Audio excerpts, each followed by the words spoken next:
В эфире программа «Актуальное интервью», в студии Дарья Короленкова. Здравствуйте. Бесспорно, опасных действий в области дорожного движения является езда в состоянии опьянения. Каковы последствия подобного поведения водителей на автодорогах и каковы правила предупреждения данного вида нарушений? Об уголовной ответственности за управление транспортным средством в состоянии опьянения мы сегодня поговорим. Гость у нас в студии Алексей Харжиков, прокурор отдела по надзору за деятельностью правоохранительных органов республики.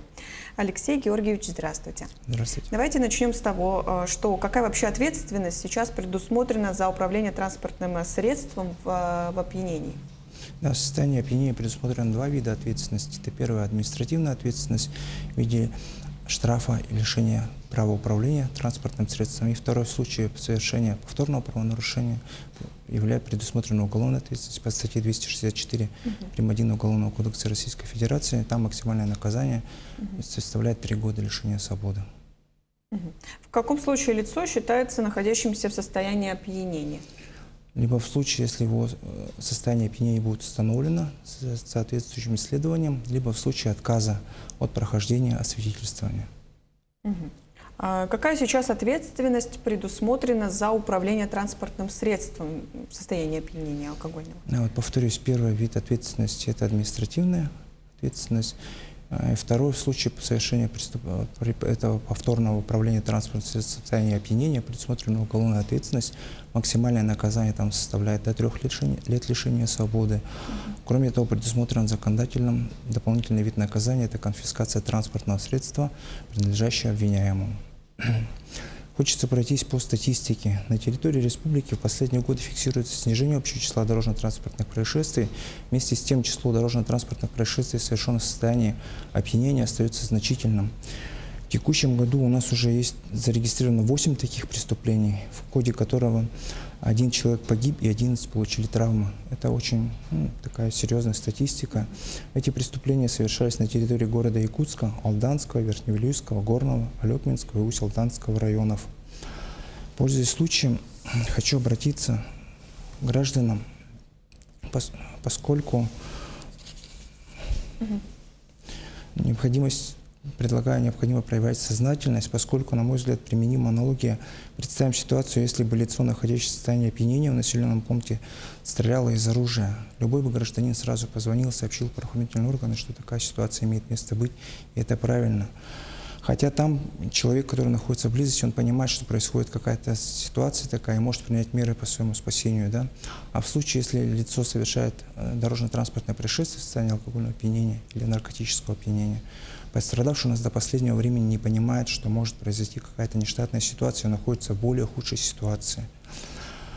А близким родственникам или другим лицам таких водителей, которые ездят в состоянии опьянения, я предлагаю просто понять, вот чаша весов есть такая, да, на одной стороне стоит управление транспортным средством в состоянии алкогольного опьянения или наркотического опьянения, там предусмотрено административный штраф и лишение права управления.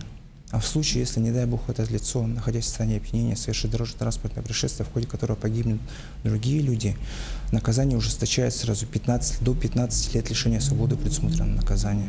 И то есть, если выбирая своему близкому человеку, какое наказание, понятно же, что нужно меньшее зло выбирать в этом случае. Да?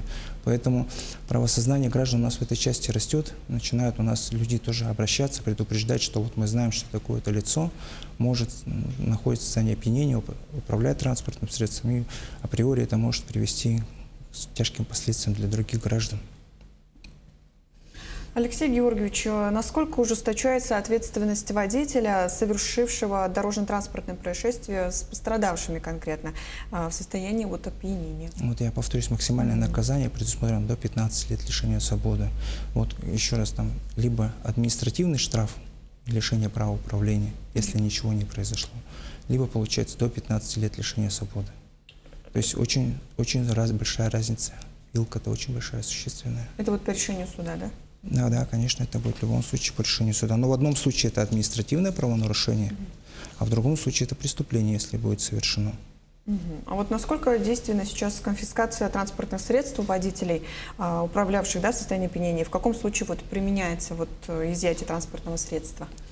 Да, мы считаем, что сам механизм конфискации он введен правильно, поскольку у нас лица, которые совершали вот эти преступления в состоянии алкогольного опьянения, продолжали совершать. Они считали, что это незначительно, ничего не произошло страшного, я никого не убил, ничто не, и это мое право управлять.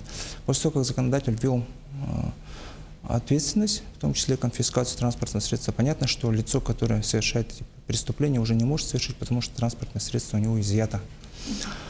У нас, например, в 2025 году было арестовано и в последующем конфисковано 174 транспортных средства, в текущем году уже 35 транспортных средств арестовано. Да? В соответствии с действующим законодательством могут быть конфискованы транспортные средства, принадлежащие обвиняемому и находящиеся в совместной собственности супругов. Вместе с тем, поскольку участились случаи формального оформления транспортных средств на третьих лиц, в настоящее время правовая позиция Верховного суда Российской Федерации идет в направлении о том, что решающим фактом является не формальная регистрация транспортного средства, а его фактическая принадлежность обвиняемому и использование его в качестве средства совершения преступления.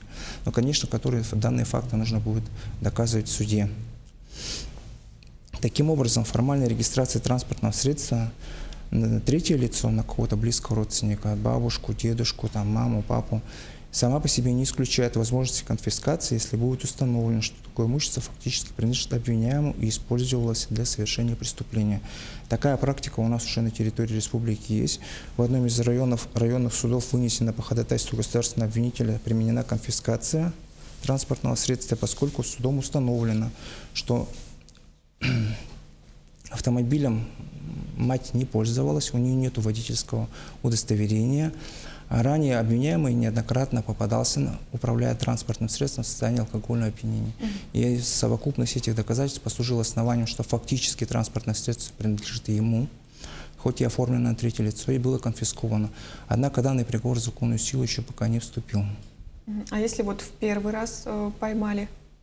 В этом случае административная ответственность, если первый раз управление транспортным средством, просто административная ответственность, механизм конфискации не применяется. А вот вы, кстати, сказали про транспорт в виде автомобиля. А что насчет вот тех, кто, например, на мотоциклах, да? Вот, нет, все транспортные все средства, считаются, да, все самоходные транспортные средства, бураны, там все, что входит. Повторюсь от себя, всего вот у нас на дорогах республики идет снижение дорожно-транспортных происшествий.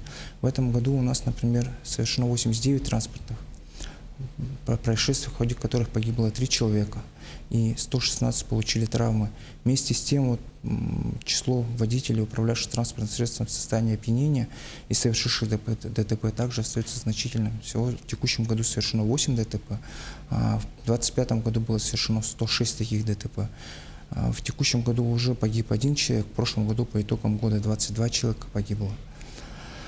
И в этом году 11 человек получили травмы, в прошлом году целых 137 человек получили травмы в результате вот действий водителей, находящихся в состоянии опьянения. А какие-нибудь, может, профилактические рейды проводятся? Да, сотрудники ГИБДД постоянно проводятся рейды, это основная их работа. Вы же видите, что в выходные праздничные дни они постоянно там усиление у них происходит. Везде стоят патрули. Я призываю граждан отнестись к этому с пониманием, поскольку тем самым они обеспечивают нашу с вами безопасность. Вот у нас грядущие праздники будут, да? Вот какие-нибудь планы, может быть, усиления на каких-то там определенных точках в городе? Да, конечно, есть определенные планы развертывания у сотрудников полиции. Они проводится анализ ситуации криминогенной, где, в каких местах совершается максимальное число правонарушений и преступлений. И, понятно, в этих местах идет усиление. Я напомню, это была программа «Актуальное интервью». До встречи в эфире.